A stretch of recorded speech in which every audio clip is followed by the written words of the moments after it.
হাজী ইমদাদুল্লাহ মুহাজির মক্কি রহমতুল্লাহ আলাইহি, যাকে আমরা এদেশের সকল আলেমরা চিনেন, যারা তরিকতের লাইনে মেহনত করেন, পীর মুরিদের লাইনে যারা কাজ করেন, তারা সকলেই জানেন আমাদের এই ভারত উপমহাদেশে হাজী সাহেবকে বলা হয় সৈয়দুত তায়েফা, তাকে বলা হয় পীরানে পীর, সমস্ত পীরদের পীর তাকে বলা হয়। কিন্তু তার আসল পরিচয় আমরা কোনোদিন বলি না।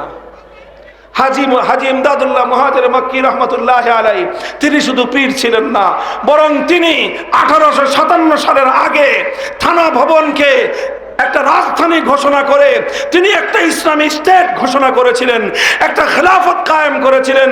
যেই খেলাফতের আমিরুল মুমিনিন ছিলেন তিনি নিজে হযরত হাজী সাহেব রহমতুল্লাহ আলাইহি, সেই খেলাফতের প্রধানমন্ত্রী ছিলেন কাসেম নানতুবি রহমতুল্লাহ আলাইহি, সেই খেলাফতের চিফ জাস্টিস ছিলেন রশিদ আহমদ গঙ্গুহি রহমতুল্লাহ আলাইহি, সেই খেলাফতের প্রধান সেনাপতি ছিলেন হাফেজ জামিন শহীদ রহমতুল্লাহ আলাইহি।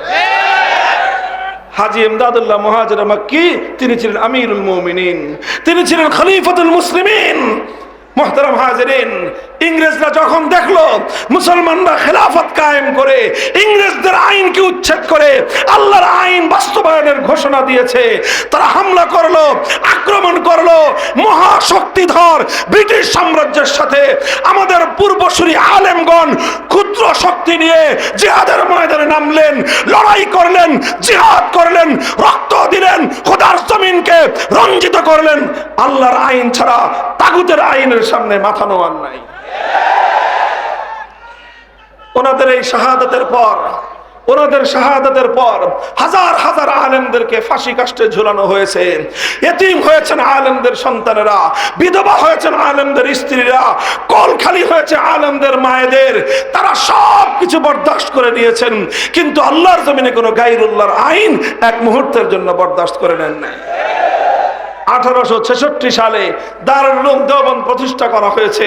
দেওবন্দ প্রতিষ্ঠা করা হয়েছিল, উদ্দেশ্য ছিল আবার সৈনিক তৈরি হবে, আবার সংগ্রামী তৈরি হবে, আবার লড়াই চলবে, আবার জিহাদ শুরু হবে, আবার ব্রিটিশের বিরুদ্ধে আন্দোলন করে সংগ্রাম করে তাদেরকে বিতাড়িত করে আবার সেই দারুল ইসলাম, আবার মুসলমানদের দেশে আল্লাহর আইন ফিরিয়ে আনতে হবে।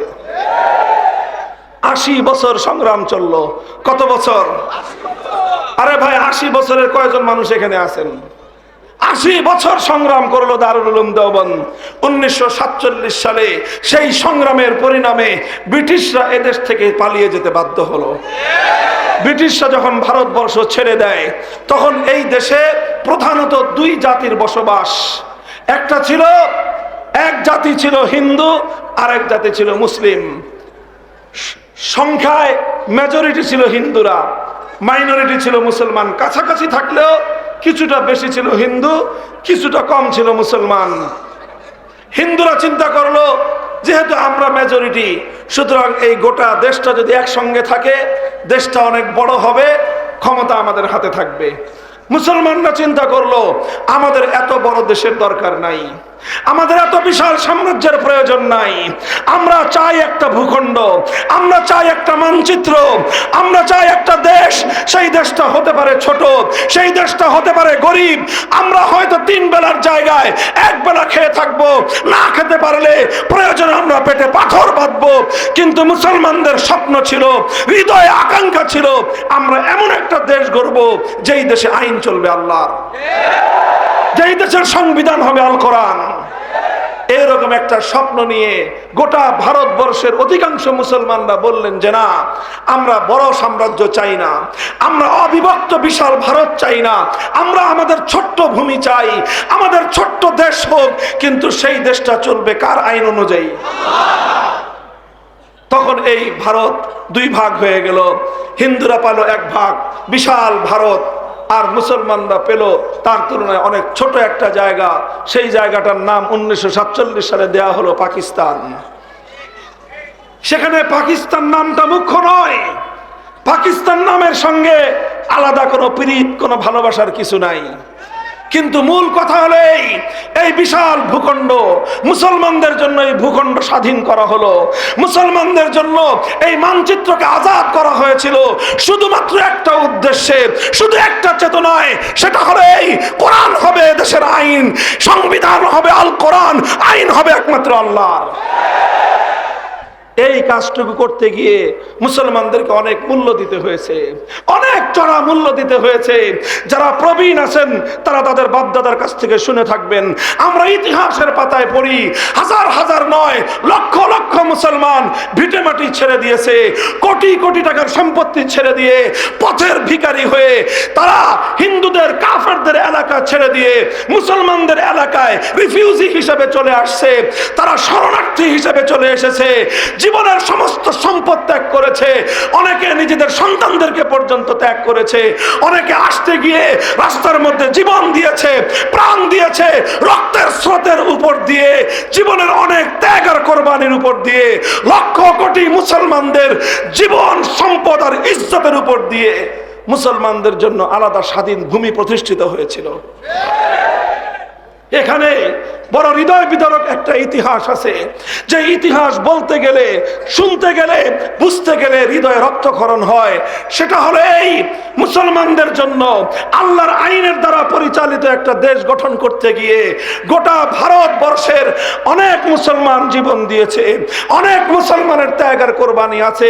পাঞ্জাবের মুসলমানদের কোরবানি আছে, বেলুচিস্তানের মুসলমানদের কোরবানি আছে, সেই সীমান্ত প্রদেশের মুসলমানদের কোরবানি আছে, লাহোর থেকে নিয়ে শুরু করে সেই করাচি পর্যন্ত বহু মুসলমানের ত্যাগ আর কোরবানি রয়েছে।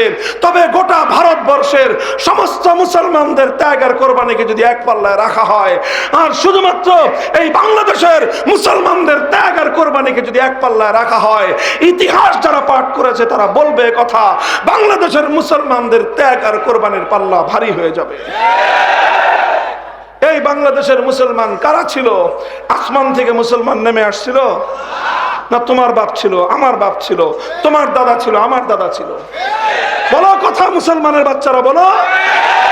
কারা দিয়েছিল 47-এর আগে রক্ত? কারা দিয়েছিল আল্লাহর জমিনে আল্লাহর দ্বীন কায়েম করার জন্য রক্ত?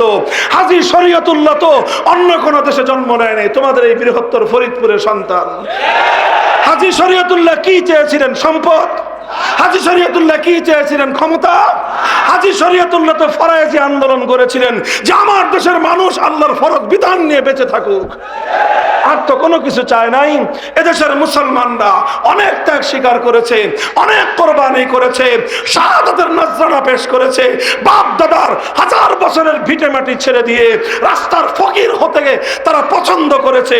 স্বপ্ন ছিল একটাই, আইন চলবে কার? মুহতারাম হাজিরিন, এই আল্লাহর আইনের সমাজ গড়বার জন্য আমার এবং তোমার এই বাংলাদেশের মুসলমানদের অবদান সবচেয়ে বেশি ছিল। আমাদের বাড়ির কাছে ছিল কলকাতা, এই কলকাতাকে আমরা লাথি মারলাম। বাড়ির কাছে ছিল দিল্লি, দিল্লিকে তালাক দিলাম, 14 তালাক। দিল্লিকে 14 তালাক দিলাম। বাংলাদেশের চতুর্পার্শ্বে ভারত, সেই ভারতকে আমরা ত্যাগ করলাম। এই ভারত ছাড়লাম, দিল্লি ছাড়লাম, কলকাতা ছাড়লাম, 2000 মাইল দূরের সেই পশ্চিম পাকিস্তানি খান পাঠানদের সাথে হাত মিলাইলাম শুধুমাত্র একটা উদ্দেশ্যে, ওরাও মুসলমান আমরাও মুসলমান, শুধুমাত্র একটা উদ্দেশ্যে, আইন চলবে কার? এই একটা জিনিস ছিল তাদের সঙ্গে আমাদের। এছাড়া খান পাঠানদের সঙ্গে আমাদের আর কোনো সম্পর্ক ছিল না, আর কোনো প্রেম প্রীতি ওদের সঙ্গে আমাদের ছিল না। শুধু একটাই কথা ছিল, মুসলমানদের একটা ভূখণ্ড হবে, সেই ভূখণ্ডে আইন চলবে, সেই ভূখণ্ডে আইন চলবে। কিন্তু দুর্ভাগ্যজনক ভাবে 1947 সালে যখন এই মুসলমানদের জন্য আলাদা দেশ গঠন হলো, মুসলমানরা স্বাধীন ভূখণ্ড পেল, পশ্চিম পাকিস্তানি খান পাঠানরা ক্ষমতায় বসেই তারা হাজার হাজার লক্ষ লক্ষ মুসলমানদের এই রক্তের কথা ভুলে গেল, হাজার হাজার লক্ষ লক্ষ মুসলমানদের শাহাদাতের কথা ভুলে গেল, লক্ষ লক্ষ মুসলমানদের ত্যাগ আর কোরবানির সঙ্গে ওরা গাদ্দারি করলো। আলেম ওলামারা বললেন যে কথা তো ছিল যে আইন চলবে কার? কারণ শরীয়তের আইন দেন আপনারা, এখনো কেন ব্রিটিশের বানানো আইনের দ্বারা দেশ শাসন করেন। আমরা তো ব্রিটিশদেরকে ঝাঁটাপেটা করে এই দেশ থেকে বিদায় করেছি, রক্ত দিয়ে, জীবন দিয়ে, যুদ্ধ করে। এরপরে আবার কেন সেই ব্রিটিশের আইন চলবে?